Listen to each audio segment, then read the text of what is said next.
It's not hard to see why so many people are drawn to the strip between Berrubi Point and Stockton, known as Warramai Conservation Land. From camping to camel riding and four-wheel driving along its famous sand dunes, it's got something for everyone, which is why the area is quickly becoming one of the state's biggest draw cards for international visitors.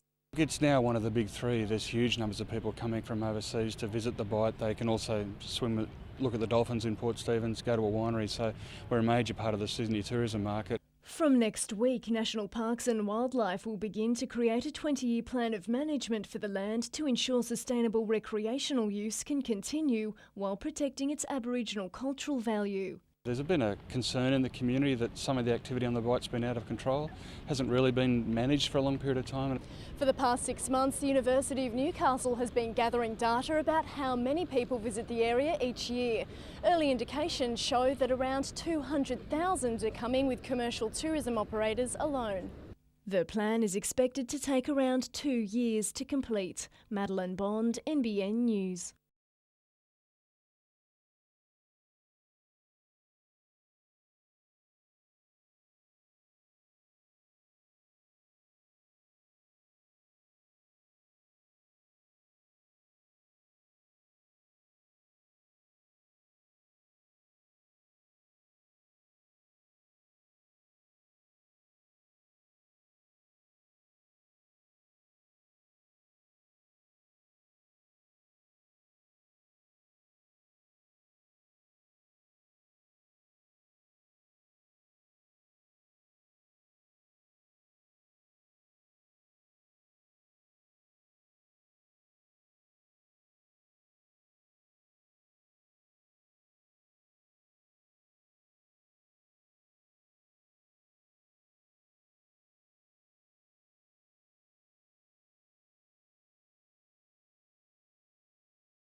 It's almost 1 a.m. in Newcastle and the pressure's on to get into a licensed venue.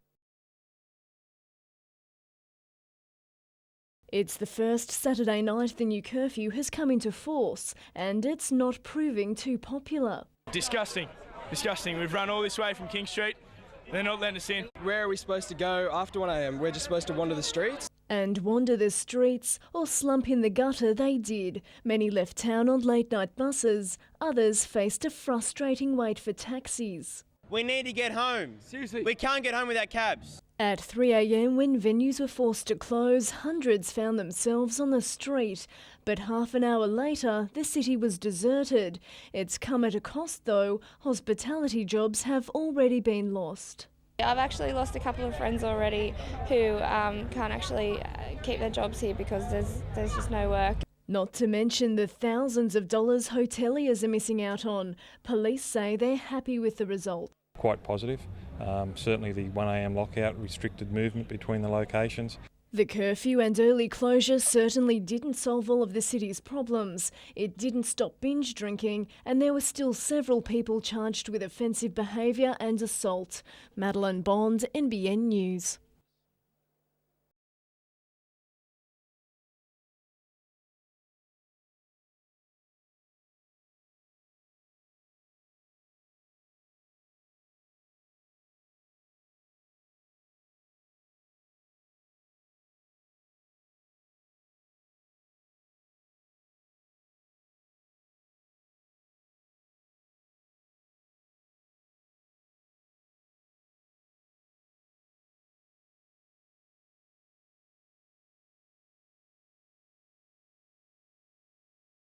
An Easter Sunday recovery, but the Knights got their chocolates early, delivered by a rookie who was still smiling today.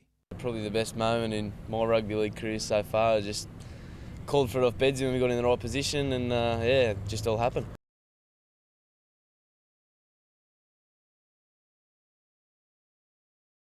A defining moment shared by family and friends. They all come down from Foster and Taree. There was about 20 of them that come down, so there was, yeah, they were over the moon. They would have been much earlier too when Duro, along with Mullen, helped put Chris Houston over the line for his first ever try. If things weren't pressured enough, that Josh Perry brain snap only added to the mix. His former coach hardly stirred.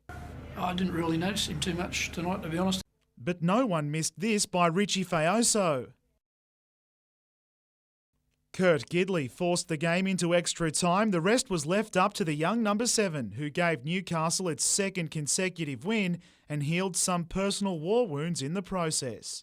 I talked to my dad about it all week, how I really wanted to play this game, wanted to get some revenge on them after they smashed us on my debut, and yeah, it's really sweet to get that one up against them. And what a way to do it.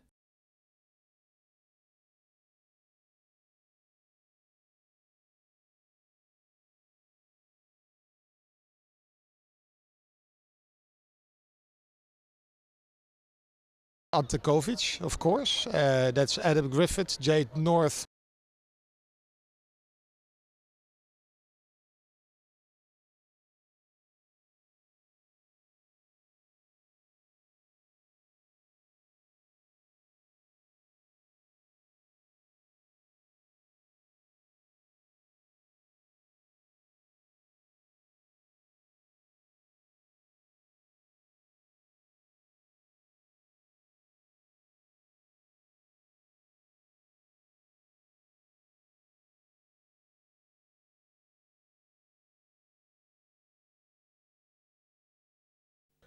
From early this morning, traffic ground almost to a halt across parts of the Hunter. North of Newcastle, drivers queued for 8 kilometres to cross the Hexham Bridge, while heading out of Nelson Bay was a slow-going nightmare. Police say serious delays are expected throughout the night. I think it should be more than a couple of hours. I think it should be about 3 or 4 hours. But delays were the least of motorists' concerns, with steep petrol prices a much bigger issue. $1.50 this weekend. $1.47 I think was the last slot we got. And those driving diesel vehicles felt even more pain. Oh, $1.59 at Forestville. For many, filling a tank took a big chunk out of holiday budgets. About $200. We're driving less, a lot less, and cutting back on a few other things like coffees. While high fuel prices reduced the distance people travelled, police say it didn't change the number of cars on the road. I don't think so. I think most drivers are trying to get away because this is the last period for them before winter sets in to actually have holidays in the sun. For the past 4 days, officers have run Road Operation Tortoise. So far in the Hunter, around 6,300 random breath tests have been conducted, with 31 people caught drink driving, down 19 on the number caught last Easter. 413 motorists have been detected speeding, down 58. Madeline Bond, NBN News.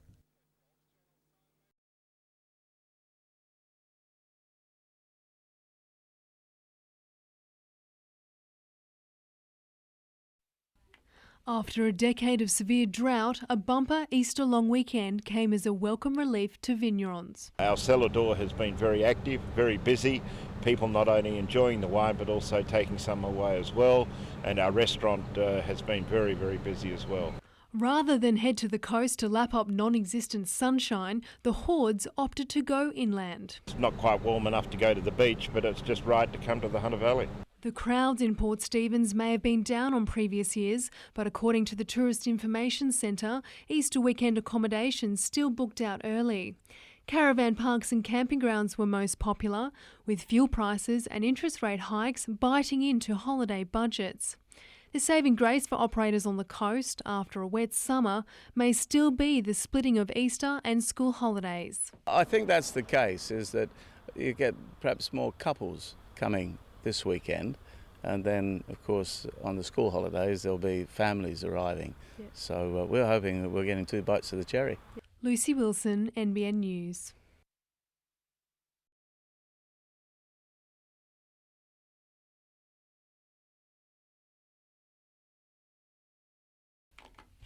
Simmering tension between Boat Harbour residents and their local council over these 2 shipping containers has divided the community. Some say it was a good idea and would send a strong message to those responsible for destroying 28 banksia trees. But the move has outraged the residents, initially blamed for the crime. How dare they do that to our community, and how dare they do it without consulting with us? I'm sorry we didn't consult our community group before we took the action. It couldn't possibly just be one single person that wanted their view improved. Council now believes it was a random act of vandalism and says leaving the containers in place for years could be too harsh a move. To me, that's really over the top.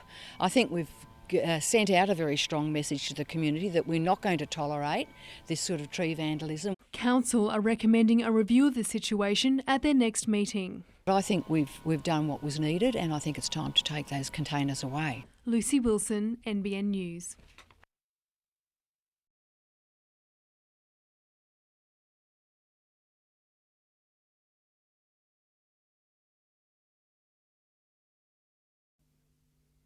After thousands of years on opposite sides of the pulpit, the Catholic and Anglican Church is entering a new era of cooperation in the Hunter's rural heartland. Taking heed from a new agreement set to be signed by the Newcastle-Broken Bay Tri-Diocese, the Gresford-Patterson parishes are strengthening their ties. It's more recognising that what we have in common is greater than what we in the areas that we differ. We have so much in common, and in this community, we, in a sense, have a community in common because, being a very small community, we're Christians primarily, and maybe Anglicans and Catholics secondarily. Under the covenant, the small communities will share social events, services and even prayer, with 7 areas for action outlined, including plans to address local social justice issues. But it's not an amalgamation, and the 2 faiths will remain quite independent. Rather than trying to have a second Reformation in Gresford, it's not quite as dramatic as that. In challenging times for rural congregations, the local Catholic parish is without a live-in minister. It's hoped the agreement will strengthen both communities. And this is a good example of the two communities there. And despite some of the troubles they have in the rural communities, I think this is, it's something they do well. The covenant, which is due to be signed in May, will be reviewed after 12 months. Penny Evans, NBN News.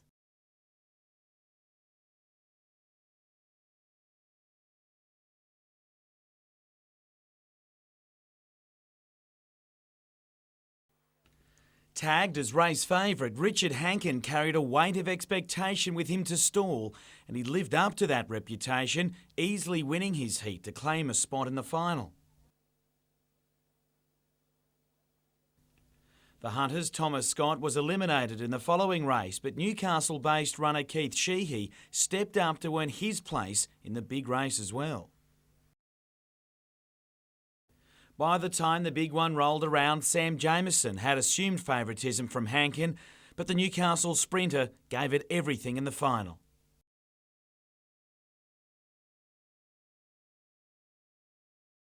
In the women's decider, head and greeter sprinter Laura Whaler gave up plenty of ground, and it proved too much for the 20-year-old who rounded out the field by the finish line. Closer to home, and it was the Hill to Harbour Fun Run in Newcastle. Around 1,200 runners greeted the starter between Merriweather and Dixon Park beaches for the 10-kilometre dash along the coastline. The field snaking its way over the hill and down along the foreshore to the Honeysuckle precinct, where the first runner made it home in 33 minutes and 20 seconds. The Waratah runner finishing 7 seconds ahead of Michael Harrison. Merriweather's Caroline Cooksley, the first female home, in a tick over 40 minutes.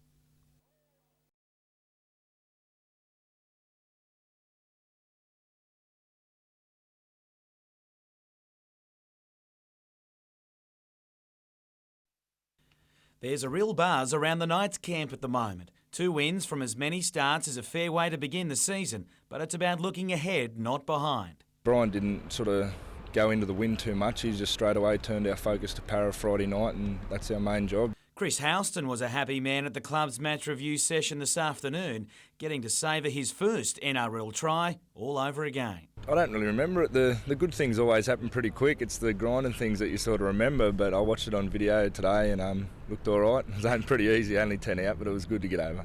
It's safe to say Richard Fayoso felt exactly the same way. After literally dropping a chance to get Newcastle on level terms, he regrouped and returned with a charge that would rival a bull run, and his impact isn't lost on teammates. He's good. His impact off the bench has been really good for us as well with Danny, but they're explosive. The Knights will name an extended playing squad tomorrow that will head away to Parramatta this weekend. Jim Callanan, NBN News.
It's not often you hear of government money being knocked back, but Swansea MP Robert Coombs says spending the $200,000 now is as good as not spending it at all. I'm very reluctant, though, to engage the community in another plan that's simply going to end up collecting dust on the bookshelf. He says the funding allocated in this year's budget will be called upon when a genuine program for a new bridge is in place. I don't want to create a false sense of security, create a false sense of enthusiasm where people think that, well, okay, after the consultation period concludes, then we're going to get a new bridge. Russell Cummings from the Lake Macquarie Yacht Club agrees there's no point adding more paper to the pile. And I suppose it seems silly to be spending more money on more consultations, more plans, if indeed there is no will, there is no definitive plan to actually use the information gathered in a positive way to complete the job. He says in the meantime the sand build-up in the Swansea Channel needs to be addressed. We've had a number of inquiries recently from groups in Sydney wanting to come up in fleets of boats. Can't do it, won't do it, because of the trepidations of Swansea Channel. Lauren Bladwell, NBN News.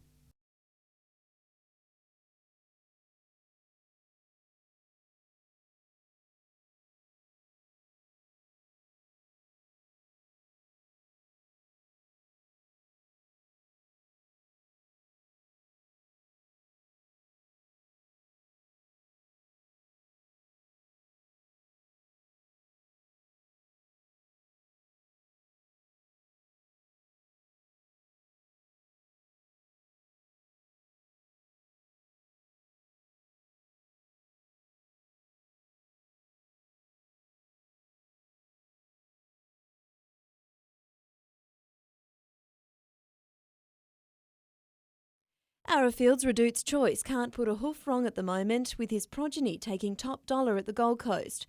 Last night, the Hong Kong Jockey Club snapped up a bay colt from Jerry Harvey for $725,000. Today, 2 more Redout's colts, also put forward by Barramel, fetch big money. And you know it's something better than that. I've got some today and tomorrow it'll make more than that. Scone stud Kitchwin Hills made $475,000 from another of the champion-sized progeny. And I can tell you that the good horses are fetching their money, so we're quite happy. Some of the small studs are also doing well. Brooklyn Lodge near Aberdeen made more than $1 million off 2 Exceed and Excel colts, one going to Gay Waterhouse, the other to South Africa.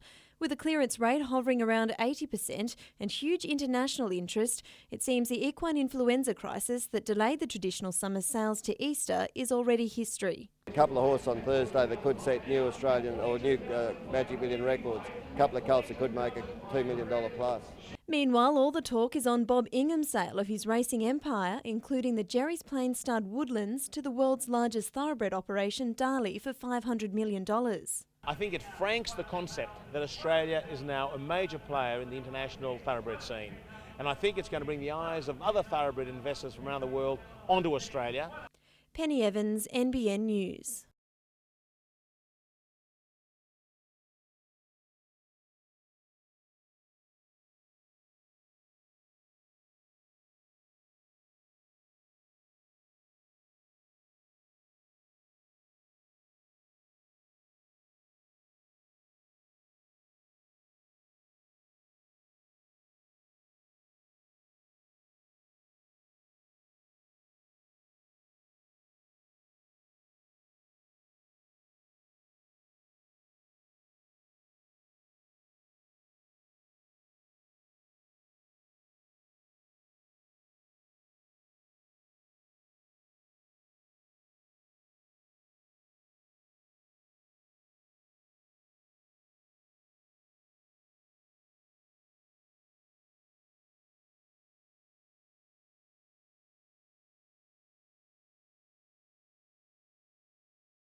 In March 2007, the harbour city's icons, along with 2.2 million residents, were plunged into darkness.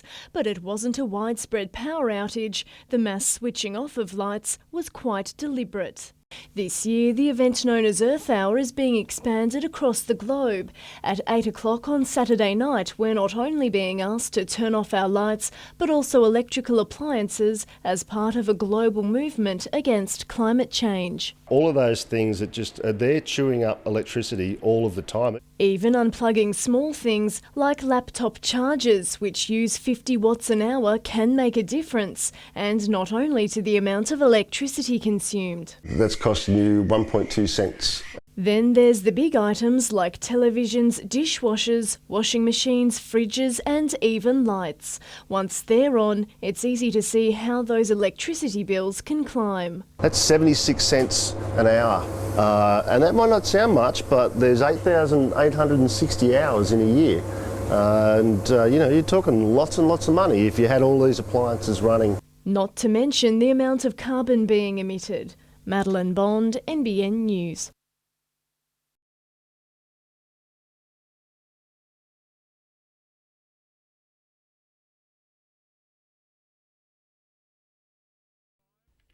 A pair of Socceroos returned to club training today after their Singapore experience, but all the talk remains on who else will join the Premiers next season.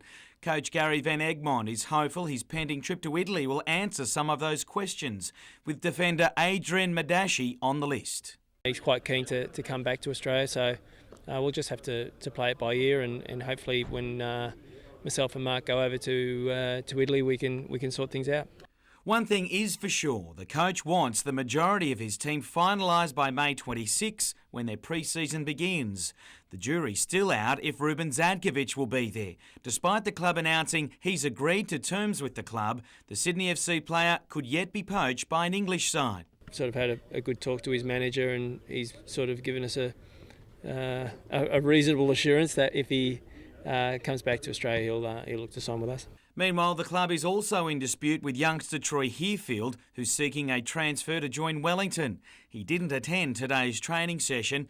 Melbourne-based striker Hamlet Armenian did. He's trialling with the club for the next few days.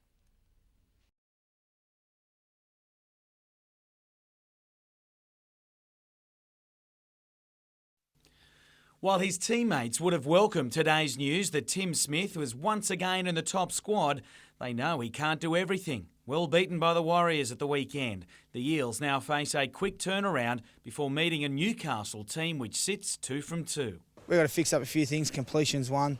Our kicking game probably wasn't at its best on the weekend, so a few things there to fix up. And the great thing about it is we're back again on Friday. Having played every minute of both Newcastle games this season, Chris Houston was keener than most to see that golden point field goal hit the mark against the Seagulls at the weekend. With Steve Simpson out for at least the next 6 to 7 weeks with that knee ligament tear, he can expect his workload to continue. Simo has always been the 80-minute man here at the club, I think, and losing him sort of hurt us a lot, but hopefully I can sort of do half the work he does, and I'll be happy with that, I think. Of the 19-man squad named today to prepare for the Parramatta match on Friday night, Adam McDougall remains a major concern. He's still a long odds proposition with a knee problem that kept him out of the Sea Eagles game.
Detectives battled heavy rain as they scoured the 80-metre crime scene on Alkira Avenue from 9:30.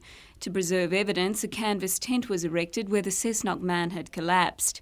Police say he'd attended a party in the area before he was spotted with the stab wound. One of the residents in the street was walking along and saw one of the people who had been at the party, but when she got closer to him, he noticed that he had a rather nasty gash in his neck. Today, the 23-year-old remains in a serious but stable condition in the John Hunter Hospital after undergoing surgery for a severed carotid artery. Investigators spoke to a number of people at last night's party and continued to canvass the area to establish the circumstances surrounding the stabbing. We're still waiting to talk to the man himself, who's still in hospital under medical assessment, but we're still after how the wound was inflicted and obviously who did it. Jessica Phyllis, NBN News.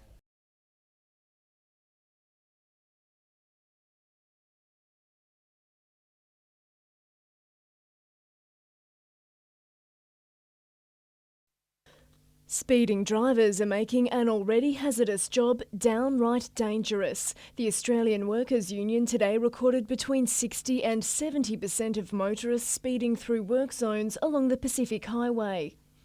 Instead of a vehicle going past at 60 or 80, they're going past at 90 and 100. That's dangerous for everyone.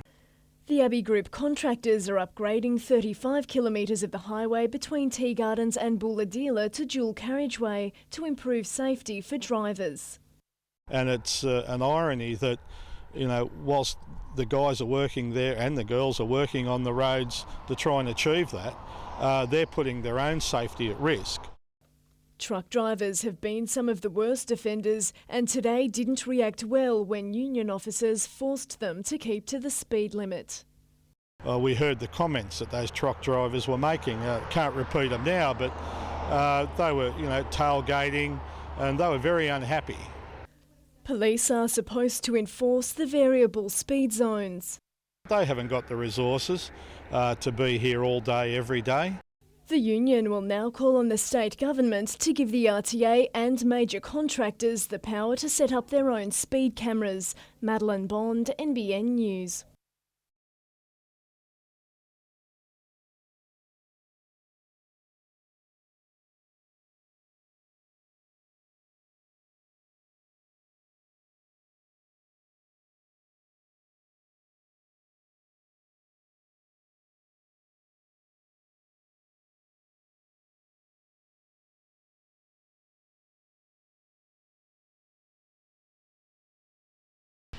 The trees are diminishing in their health and starting to look not so nice.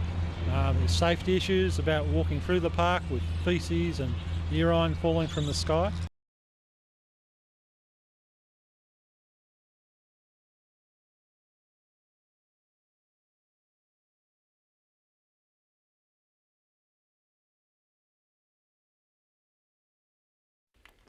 The potential for a major one-stop shop retail precinct has been on the cards in Singleton for the last few years. With lots more people obviously coming into the town, we will need a larger shopping centre.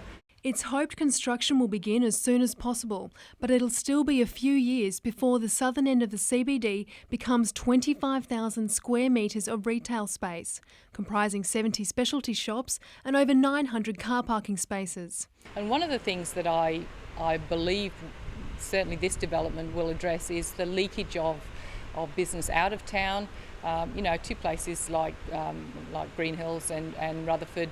Besides stopping retail dollars being spent outside Singleton, developers say the Gowrie Street Mall expansion will initially create 500 construction jobs and once completed, over 400 in retail.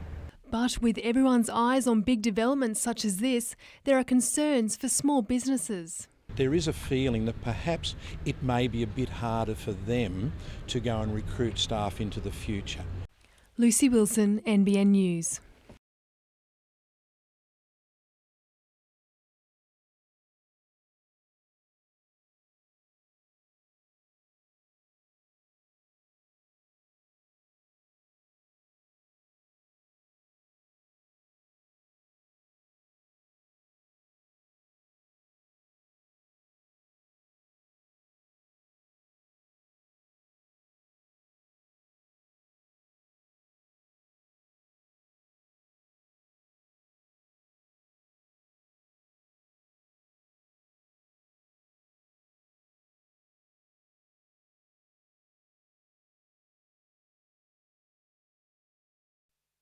Craig Bowman shocked Port Stephens Council with his resignation last night. I found that I'd lost confidence in the executive team at council,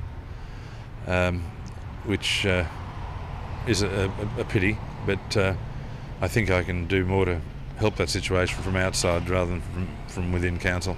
And today the member for Port Stephens did just that. I'm asking the Minister of Local Government to do an audit on the management practices of Port Stephens Council. In particular, Mr Bowman says council takes too long to approve development applications. We recently lost a bus manufacturing facility in Heatherray because they couldn't deal with our planning staff. Meanwhile, Newcastle City Council has received a less than glowing report card from the state government. Councillors are accused of not using meeting time efficiently and getting sidetracked by political matters. I've appealed to councillors to stay focused and concentrate on the strategic matters that we need to be dealing with in the chamber. Council will undertake a self-appraisal process and report back to the state in 6 months. Madeline Bond, NBN News.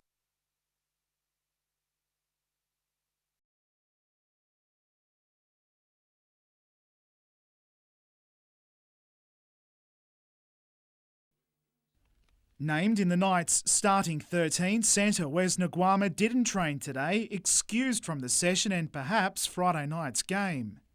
Wes has got a private matter to attend to today. We'll just see where he's at tomorrow.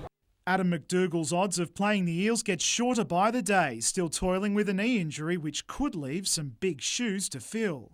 He didn't train with the team today. He's probably unlikely for Friday night. As a coach, Brian Smith has worn plenty of caps, the blue and gold variety among them.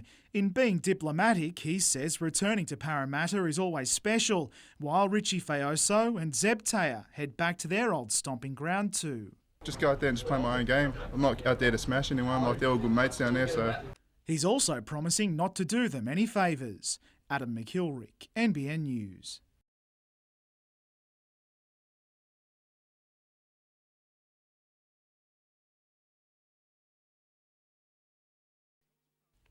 Undefeated in 16 fights, a win in Germany would represent the biggest of them all for Jamie Pittman, not only personally but for a country still waiting for a world middleweight champion to call its own.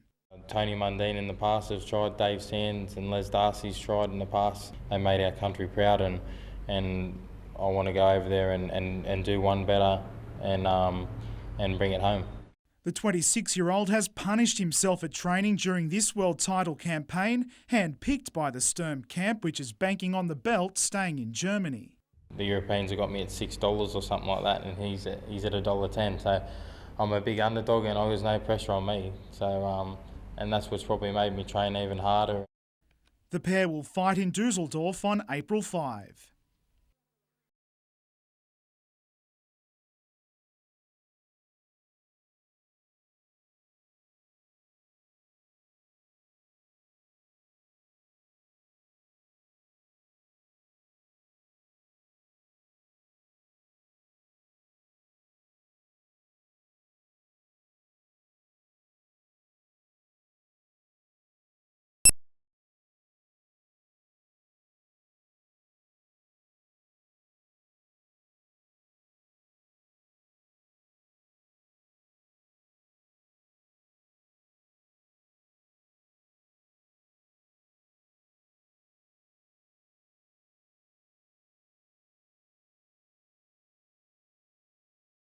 If you can find something that's fun, then the kids will respond accordingly.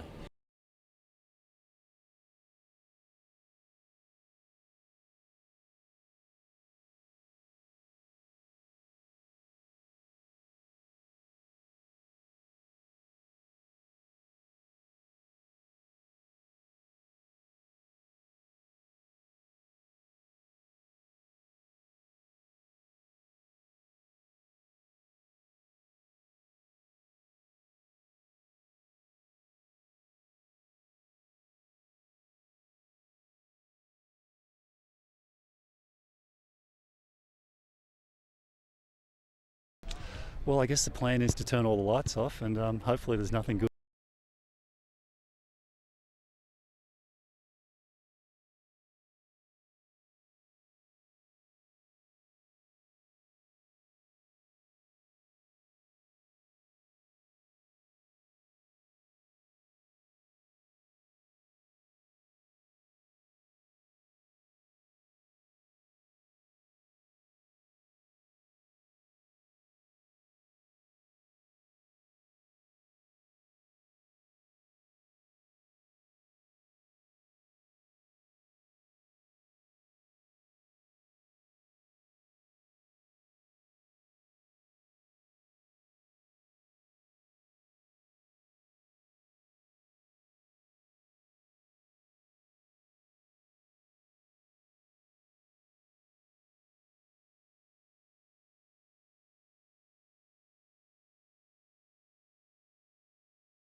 Not too often we get an immediate fire straight after a motor vehicle accident, so obviously erupted a fuel line and very quick and large fire.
Newcastle's iconic coastal landmark was set to be transformed into a multi-million-dollar tourist haven, a place where you can enjoy the spectacular view, sit down for a meal, even sleep the night.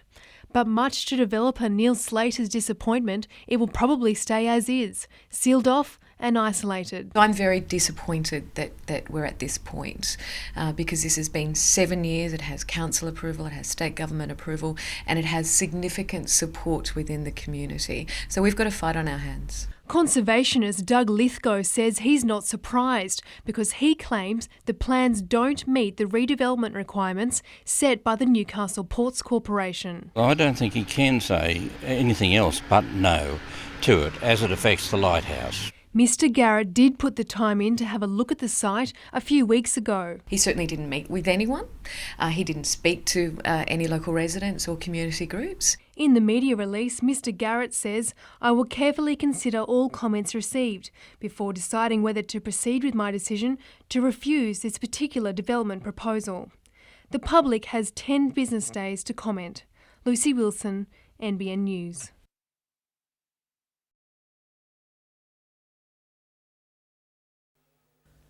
While police agree a new local area command is needed in Port Stephens to reduce pressure on Lower Hunter officers, just how to go about creating it remains a bone of contention. Several working parties were formed 3 weeks ago to discuss the change, but after just one meeting, Northern Region Commander Lee Shearer disbanded the groups.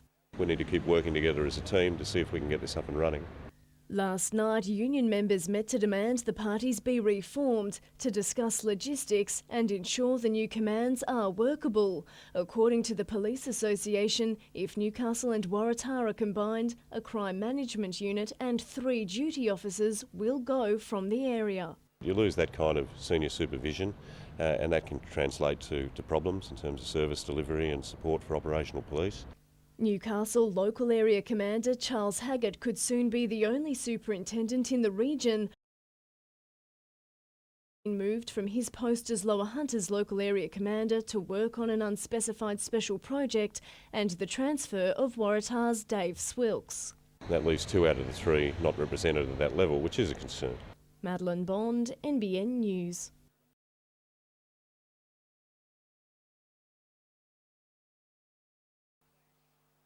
The region's key players are spending 2 days at Pecolbin being briefed on the state of the coal chain, especially rail haulage and ship loading. The future for Hunter Coal firmly in focus, with the queue of waiting colliers still a permanent fixture off the Newcastle coastline.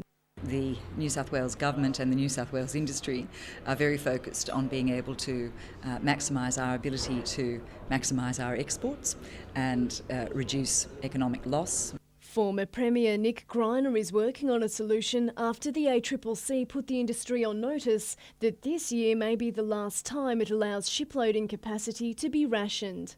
We're pretty optimistic that he might come up with some solutions that are going to work for the supply chain, and it is a supply chain problem. It's not just the ports. Meantime, the industry appears unconcerned that one of the world's richest men is about to become their new neighbour. Sheikh Mohammed's purchase of woodland stud near Jerry's Plains could see tensions between thoroughbred breeding and coal about to enter uncharted territory. I have absolutely no idea about that, but I wouldn't think so. Madeline Bond, NBN News.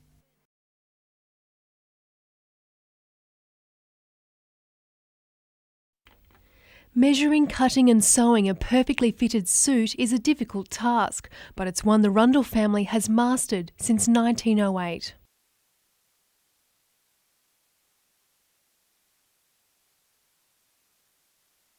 "30 dedicated staff spend their days in this Hunter Street factory, keeping up the family tradition of crafting handmade suits. The company has even made suits for some of our biggest department stores, such as David Jones and Myer.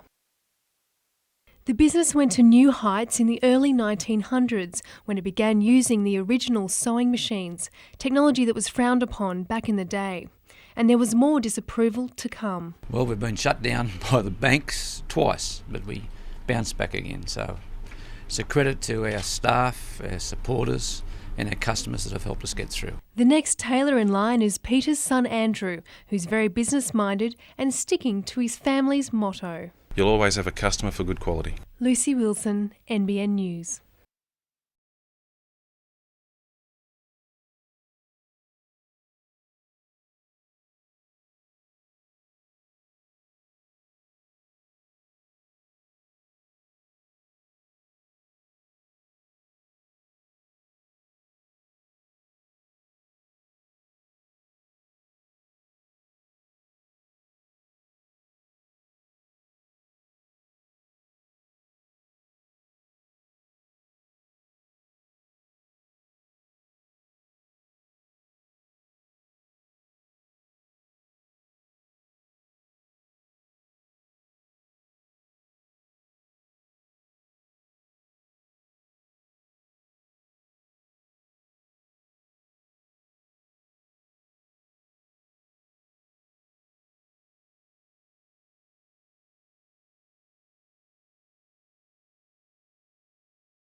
It's been a long time between drinks for the Newcastle Hunter team, having last tasted victory in the final of Country Rugby's Caldwell Cup back in 2000.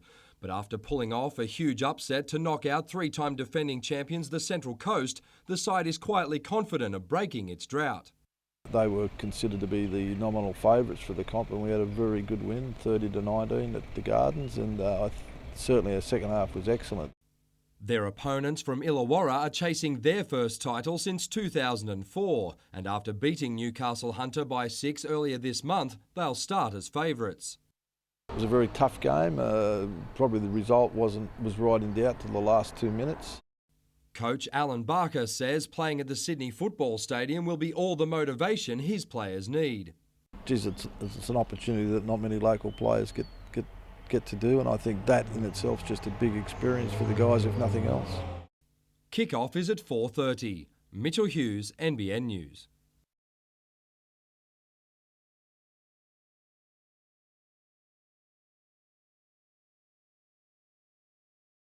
On either side of the Tasman, James Nitties is considered a serious threat, but his future lies in the Northern Hemisphere as he aims for a place on a high-profile tour in Europe or the US. Nitties admits 2008 will be a rebuilding year after a disappointing 2007. It's just going over there and trying to qualify, get on either nationwide or maybe just one step further and get straight onto the US tour. But, you know, it's easier said than done. The rapid rise of fellow Hunter golfers Nathan Green and Nick Flanagan has provided plenty of frustration as well as inspiration. I'm just thinking that, I know I'm as good as them because I competed with them regularly, and so it's just a matter of time before I get there. Nitties believes he's at his best when he's playing regularly, meaning a place on a busy tour is essential. I think once I get on tour, I'm going to become more of a complete player and really, because I am actually a decent golfer, but I'm just not on a tour yet. Mitchell Hughes, NBN News.